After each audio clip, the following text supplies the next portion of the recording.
The Mongol conquests of the 13th century wiped out an estimated 40 million people. To put that in perspective, that was roughly 11% of the entire global population at the time. A fast-moving, highly organized cavalry force swept across continents, prioritizing speed and shock over the slow, grinding warfare of the era. But this massive loss of human life triggered a strange ecological reaction. By wiping out so many agricultural societies, vast stretches of farmland were suddenly abandoned. Without human intervention, nature took over, and dense forests grew back over the fields. This chart shows the estimated carbon impact of that sudden, massive reforestation. Those returning forests scrubbed roughly 700 million tons of carbon from the atmosphere, an amount comparable to the annual carbon dioxide emissions created by the entire modern world's gasoline demand. It presents a deeply uncomfortable contradiction. The man responsible for one of the highest death tolls in human history inadvertently triggered a measurable drop in global temperatures, earning him the title of history's greenest invader. The man who would orchestrate all of this was born into a brutally unforgiving environment. Long before he was an emperor, he was a boy named Temujin, living on the harsh Mongolian steppe. Legend says he was born clutching a blood clot in his fist. By the time he was 9, rival Tatars poisoned his father, a local chieftain. Fearing the sudden power vacuum, his own tribe abandoned Temujin, his mother, and his siblings to starve. The family survived on whatever they could forage. During an adolescent dispute over a single piece of hunted food, the psychological pressure reached a breaking point. Temujin murdered his own half-brother. In the years that followed, he was captured, locked in wooden shackles, and enslaved. After he finally managed to make a daring escape, his young wife, Borte, was abducted by yet another warring tribe. He had zero resources, he had zero protection, and enemies in every direction. For a young outcast experiencing this level of relentless trauma, acquiring absolute power became the only alternative to death. Temujin managed to amass a small following of loyal friends, rescued his wife, and began rebuilding his life. He ignored the ancient rules of the steppe, choosing instead to promote peasants and blacksmiths based purely on skill rather than royal blood. As his ranks grew, he broke up old tribal affiliations. He reorganized his warriors into integrated, highly disciplined units of 10, where soldiers fought for their unit rather than their clan. This hyper-loyal army allowed him to absorb rival clans one by one. By 1206, he defeated his final major obstacle, his childhood best friend turned bitter rival, Jamukha, bringing all the warring nomadic tribes under a single banner. At a grand council, his followers acknowledged his absolute supremacy and granted him a new title. Temujin was gone. He was now Genghis Khan, the universal ruler. He spent his career dismantling the ancient, blood-based aristocracies of the steppe, replacing tribal heritage with a rigid system of performance and skill. With the steppe united, Genghis Khan turned his eyes outward. While the armies of the medieval world were weighed down by massive supply trains, the Mongols functioned like an interlocking, highly mechanized engine of war.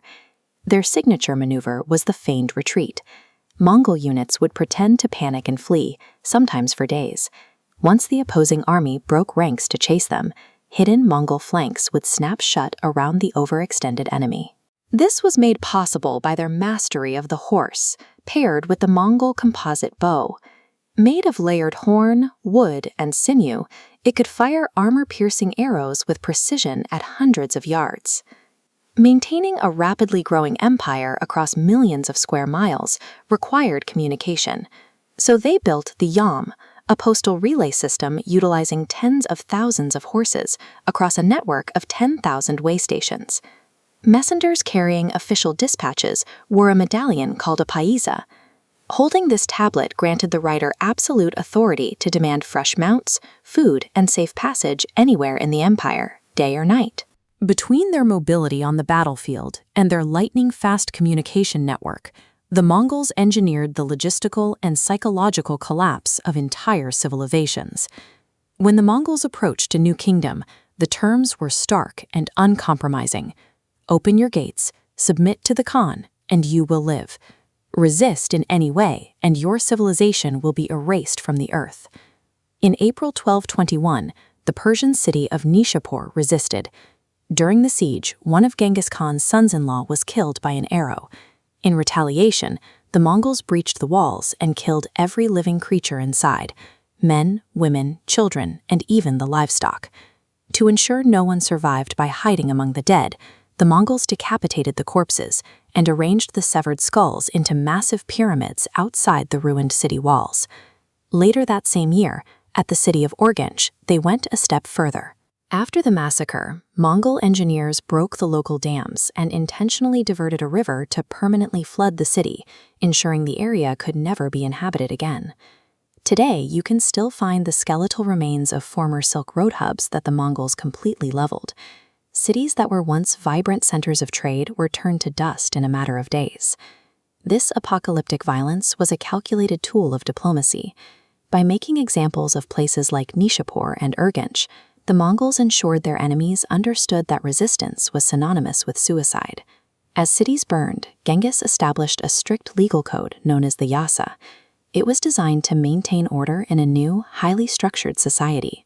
Driven by his own childhood trauma, Genghis used the Yasa to outlaw the kidnapping and selling of women. He banned bodily torture as a legal punishment and instituted absolute religious freedom, exempting monks, priests, and mullahs from taxation. This policy of tolerance made the Mongol capital an intellectual hub where Buddhist monks, Islamic scholars, and Christian missionaries debated side by side. To maintain control over this rapidly growing web of alliances, Genghis Khan utilized a strategy known as daughter diplomacy. He married off his highly educated daughters to the kings of allied nations.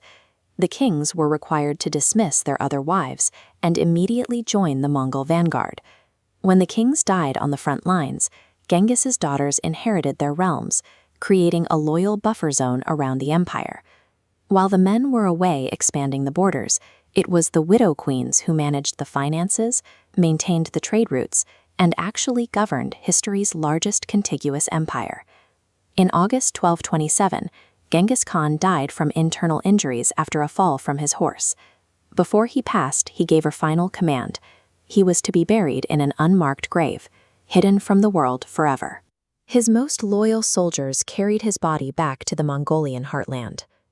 To protect the secret, the funeral escort murdered every human and animal they encountered along the journey. Once the body was in the ground, soldiers drove a herd of 1,000 horses over the burial site to trample the earth completely flat. Some accounts say they even diverted a river over the spot. The man who spent decades redrawing the maps of 2 continents successfully erased the physical evidence of his own death. Despite centuries of searching, the tomb has never been found. You've probably heard that 1 in 200 men alive today are direct descendants of Genghis Khan. Genomic studies from 2026 have corrected this myth, proving that this specific genetic cluster is actually a much older Central Asian signature. His lasting legacy is the Pax Mongolica, a period that forcibly unified the Silk Road and allowed paper money, the printing press, and gunpowder to flow west. But that connectivity came with a price. In 1346, during the siege of Kaffa, Mongol forces catapulted plague-infected corpses over these walls. Fleeing merchants carried the disease back across the Mediterranean, sparking the Black Death. Genghis Khan remains history's ultimate paradox, the brutal conqueror who built pyramids of skulls, yet simultaneously forced a divided planet into its first globalized era.